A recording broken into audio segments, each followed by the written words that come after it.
So, you're a parent, and you're planning a huge move abroad with your child. I bet there's one massive question that's been keeping you up at night. A decision that's going to shape everything for them, their identity, their confidence, their entire future. Well, let's dive in and figure it out together. And here it is, the big one. What language should your child learn first? Do you focus on their mother tongue, the language of their roots and identity? Or do you push for English, which is like a global passport? Or maybe you go all in on the language of your new home, the key to fitting in. The stakes here are incredibly high. But don't worry, that's what we're here for, to give you a clear roadmap. And trust me, the stakes are very, very real. Because if you don't have a solid plan, a child can get completely lost between worlds. They get overwhelmed, they get confused, and in the worst-case scenario, they just stop talking in any language.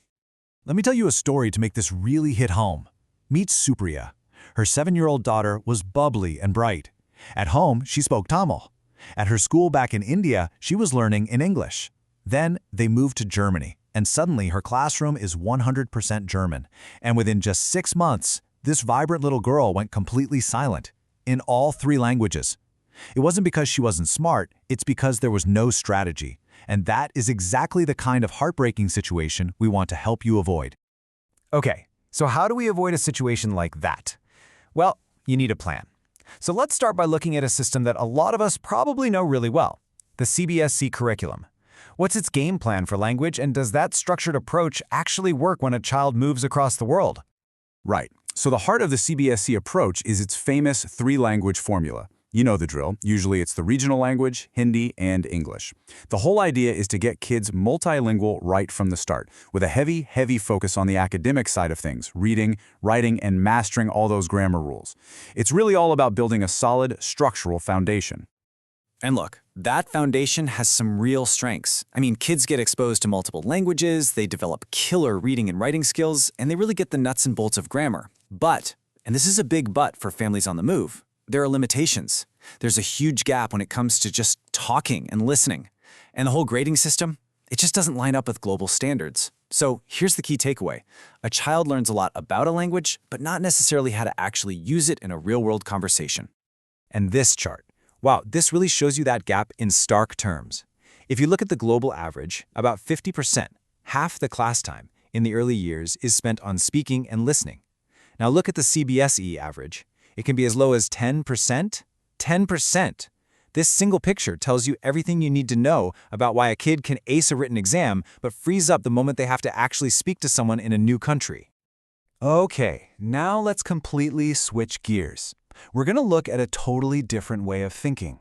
We're moving away from the language of grammar rules and diving into the language of actual communication with the International Baccalaureate, or IB, approach. And this quote, this one just nails it. The IB doesn't see language as just another subject you have to pass. Nope. For them, language is a life skill. It's the tool you use to connect with people, to understand new cultures, to get by in the world. It's fundamental. So what does that actually look like in a classroom? Well, for one, the big priority is on talking, oral expression, class discussions, debates, sharing ideas. It's also about building up that specific kind of academic English you need to analyze things and form an argument, not just read a textbook.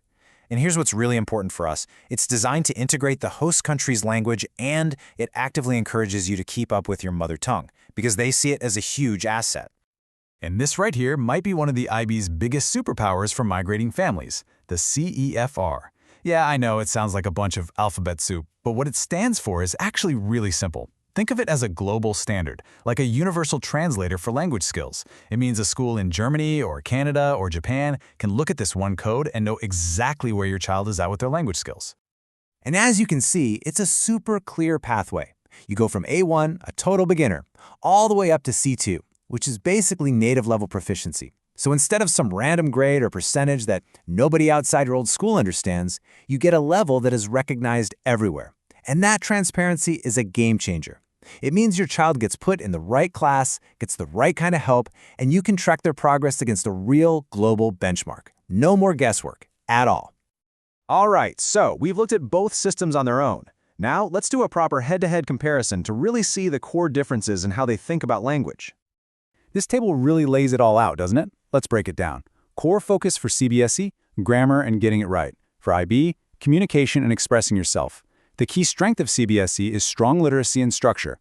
For IB, it's confident speaking and fluency. How do they measure it? CBSE uses marks and grades.